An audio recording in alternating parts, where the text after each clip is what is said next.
आज आहे संडे आणि उद्यापासून मोर्याची 8 दिवसानंतर स्कूल चालू होते. मग आमचे छोटे साहेब नाश्ता करून झाल्यावर वाचायला बसलेत आणि मलाही त्याच्याबरोबर वाचायला लागतंय. तेवढ्यात आली आमची मच्छी, त्यात आहे कोळंबी आणि मोर्य बघा कसं तोंड करतोय ते. मोर्याला बोलली हातामध्ये घे, पण मोर्य बघा घ्यायलाच तयार नाही आहे. चला मग आज बघूया काय आणलं आहे ते.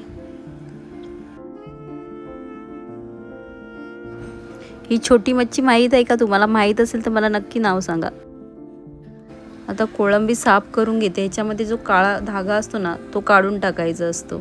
संडे म्हटलं ना तर जेवणाला खूपच टाईम लागतो. आता एका साईडला कढईमध्ये कांदा, लसूण, टॅमॅटो, हळद, मीठ, मसाला, ओळा जवळा, कोकम आणि मीठ टाकून झाकण ठेवून छान वाफेवर वाफवून घ्यायचं.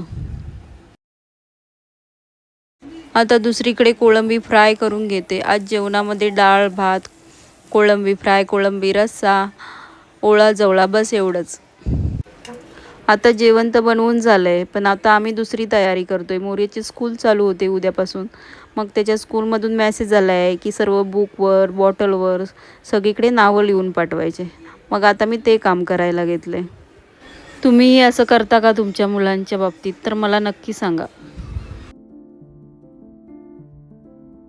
मोर्याने फ्रीजमध्ये बघितलं लिंबू पाहिल्यामुळे त्याला आता लिंबू पाणी पाहिजे होतं. मग ते मी बनवून दिलं.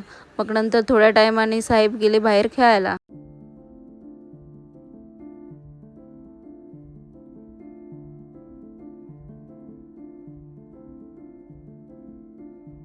आज माझी तब्येत ठीक नसल्यामुळे मी आज एकटीच जेवायला बसले, कारण मला घ्यायचे टॅबलेट. आजचा संडे तर माझा असा होता. तुमचा कसा गेला तुम्हाला नक्की सांगा. आजसाठी एवढंच. Bye bye.